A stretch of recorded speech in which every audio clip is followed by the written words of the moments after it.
You got people that are resentful towards her. But it's really not about her, guys. It's about what she represents. To be clear, Caitlin Clark is being fouled at a record rate. Some of them are brutal fouls, and a lot of the refs are looking the other way.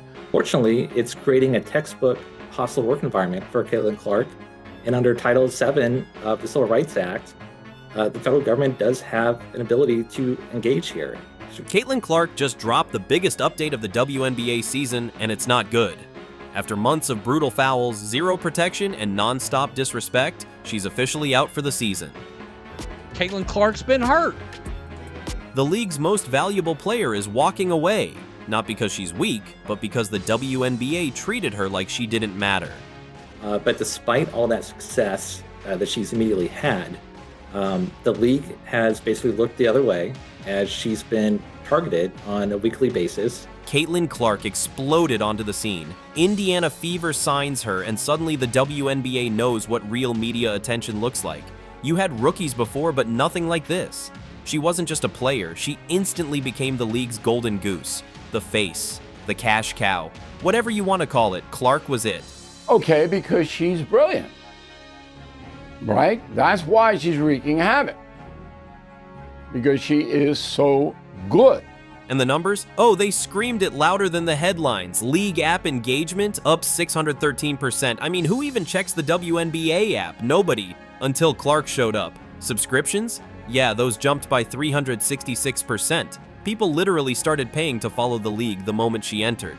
Merchandise sales, that's a wild one. 601% increase. Everyone wanted Caitlin's jersey, her name, her number. And don't even get me started on what she did to the Indiana Fever. Their franchise value tripled. Let that sink in. Tripled. From being practically invisible to becoming one of the most valuable teams because of one player, one rookie. Attention about Caitlin Clark. Caitlin Clark has had a seismic impact on the WNBA ever since she first joined. Merchandise sales. And yet, somehow this stirred up the biggest storm in the league. You'd think the WNBA would throw a parade, put up statues, give her a bubble wrap armor suit to keep her safe. But no, instead, she outshines three-time MVP Aja Wilson, and the league goes into silent panic mode. Why? Because a white rookie was doing what veterans couldn't. And suddenly, we're no longer just talking basketball, we're talking politics, egos, and envy. Right after she was drafted and heading into her rookie year, Aja Wilson, who is a three-time MVP of the league, she's won the championship for the Las Vegas Aces, she came out and addressed the attention that Caitlin Clark is getting. Clark, mind you, didn't ask for this drama, she just played her game. But the second her face was plastered on every highlight reel, it was game over. The backlash hit hard. It wasn't subtle, it wasn't professional, and it sure as hell wasn't safe. And now she's stepping away. That's the bombshell. She's out for the season, not because she's washed, not even close, but because she's been absolutely battered on the court and burnt out off it. It boils her blood when people try and say that it's not about race. And so, unfortunately, it seems like there's a lot of commentary that's being made by players when they're on camera and they know reporters are watching. Let's talk numbers again. Because if the drama felt personal, the stats made it undeniable. Caitlin Clark took 17% of all flagrant and hard fouls in the entire WNBA this season. Just stop for a second and think about how insane that is. One player, just one, taking nearly a fifth of all the worst hits in the league. And guess what? That number is more than double the next closest player. Double. That's not competition, that's targeting. She is taking on harder fouls and at a higher rate than any of her peers. So it turns out that in her rookie season, she absorbed 17% of all flagrant fouls, or hard fouls. These weren't love taps either. We're talking mid-air collisions, blindside shoulder checks, the kind of hits you'd see in a rugby match, not a basketball game. And while Clark was getting clobbered every other game, the referees apparently decided to go full spectator mode. Viral clips showed her getting fouled 3 to 4 times on a single possession, and nothing. Crickets. Refs just staring like they forgot their job description. more than double the rate of any of her peers. This is not something that you would see occur to any other top star in any other league. And I think a lot of fans are scratching their heads of why the league is allowing this to continue. And the best part? Not a single player got suspended for it. Not one. Doesn't matter how blatant the foul was, how many slow-mo replays went viral, or how loud the crowd gasped. No action. The league just shrugged. You tell me how that makes sense. One analyst even said it flat out. She's one flagrant away from a career-ending injury. And guess what? It finally happened. She is out for the season now. There's a lot of jealousy and animosity, and that can be understood, right? If you've been an MVP of the league in the past, yet you were unable to achieve them. But here's where it gets spicy, because this mess, it isn't just about fouls. It's not just some gritty basketball beef. No, it got way deeper. Aja Wilson didn't hold back when she said it. Race is a huge thing. It boils my blood when people say it's not. That's a 3-time MVP dropping the race card on live mic, no filters, and suddenly you realize Clark's not just catching bodies on court, she's carrying the weight of a cultural divide she never even asked to be part of.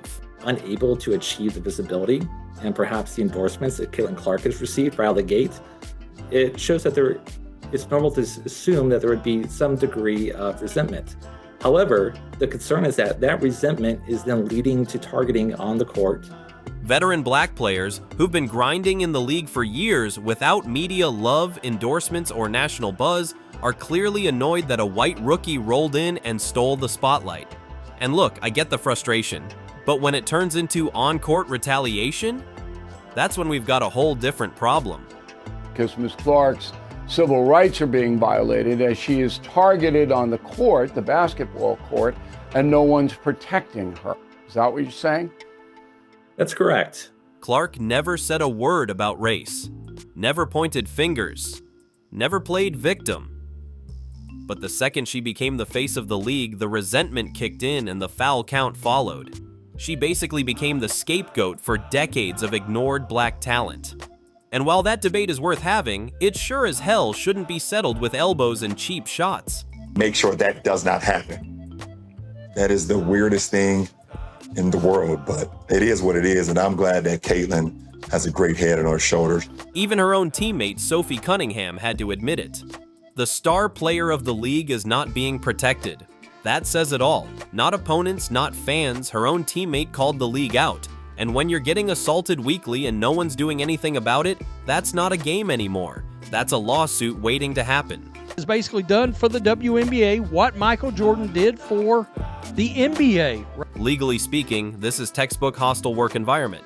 Under Title VII of the Civil Rights Act, you don't need anyone shouting slurs in your face to prove racial discrimination. Unequal treatment and a pattern of negligence, that's more than enough. And if this goes to court, the WNBA is going to have to explain how their most valuable asset was allowed to be hunted like that without so much as a warning call. And the amount Caitlin Clark is being fouled compared to any of her peers in the league, or the treatment that she receives compared to any other top stars in any other leagues, there's no comparison to it. And now, because of all this nonsense, we're here. Caitlin Clark, the only reason half the country even remembers the WNBA exists, is done for the season. She came in trying to play basketball, broke every rookie marketing record in the book, and ended up getting clobbered on the court and iced out politically. She's hurt, frustrated, and probably wondering why the hell she signed up for this league in the first place. Instead of protecting its transformative star, the league's leadership ignores the relentless targeting of Miss Clark, treating its greatest asset as if she were a PR headache. The Wall Street Journal didn't hold back. They straight up said it. The WNBA is sitting on a civil rights lawsuit just waiting to erupt. It's not even a whisper anymore. It's a legal time bomb ticking louder with every ignored foul and every shady non-call. And now, the league's leadership is in the hot seat whether they like it or not. Physicality has very obviously ratcheted down. It's been tame. Let's be real. This isn't just a bad officiating issue anymore. We're talking about a pattern of behavior that screams discrimination from the rooftops. Remember Harris v. Forklift Systems from 1993? Yeah, that little case made it crystal clear that a hostile work environment doesn't need a physical punch in the face to count. You just need degrading, repeated behavior that makes someone feel like crap every time they clock in. Sound familiar? It's about what she represents. Before she ever came along, there were a lot of outstanding basketball players who happened to be black females. Now, toss in Texas Department of Community Affairs versus Burdine, 1981. That case basically flipped the burden onto the employer once you can prove unequal treatment, which Caitlin Clark's situation does on a silver platter. I mean, we've already established she's been taking double the flagrant fouls of everyone else in the league. That's not speculation, that's math. Cold, brutal math. Maybe Caitlin Clark's civil rights are actually being violated. Is her right to a peaceful workplace, a non-hostile work environment, are those rights being violated? And it gets worse. We've got unaddressed public comments, yes, actual words caught on camera, from players throwing around the race card. We've got Sophie Cunningham saying Clark's not being protected. We've got Aja Wilson talking about how the whole situation boils her blood. That's not subtle. That's not harmless, that's evidence. And then comes the cherry on top, leaked internal chatter suggesting referees were told to let them play, even if it meant Clark got wrecked. Like what? You've got your most marketable star getting targeted and your solution is to just look away? And so she's facing a hostile work environment. Unfortunately, it appears that it does impact a protected class, her race, as evidenced by quotes by players in the league. And there is a federal element here to where the government can intervene, and we've already seen this. Now the Department of Justice is sniffing around, so is the Labor Department, and even Congress is stepping into the mess. Workplace safety, discrimination laws, all in play. You know it's serious when federal institutions are being mentioned in the same sentence as layups and fouls. But that's where we are, and yes, Senator Jim Banks has already sent a formal letter to Commissioner Kathy Engelbert demanding answers. Not asking politely, demanding. If that doesn't tell you the WNBA's PR team is in panic mode right now, I don't know what will. Because once lawmakers start sniffing around your league's policies, it's not just a public image problem anymore. It's legal, political, and financial all rolled into one headache. Time race has really gotten to this level. Why do you think the referees don't protect her more? I think that's a great question. And I think the one key that, the 17% of flagrant fouls that she receives versus others, that's just based on calls that have actually been, that the referees actually call. But somehow, despite all this chaos, the media mostly stayed silent. Like, where are the think pieces? Where are the network specials? Caitlin Clark just got snubbed from the USA Olympic team. The same player who's single-handedly carrying league viewership on her back. She's literally the #1 ticket seller in the WNBA, and somehow she doesn't make the Olympic cut? Make it make sense. But Caitlin Clark doesn't get to play under these circumstances, where these girls are just going out there and playing basketball. And the fallout was immediate. The All-Star game, which should have been a victory lap for the league, saw ratings nosedive by 55%. 55. That's not a coincidence. That's what happens when fans realize the one player they actually came to see isn't going to be there. You sideline Clark, and apparently the entire fan base says, cool, we're out too. Clark shattered fan vote records with 1.29 million All-Star votes, yet ranked only 9th among guards on the player ballot. Even owners joined the Downplay Clark party.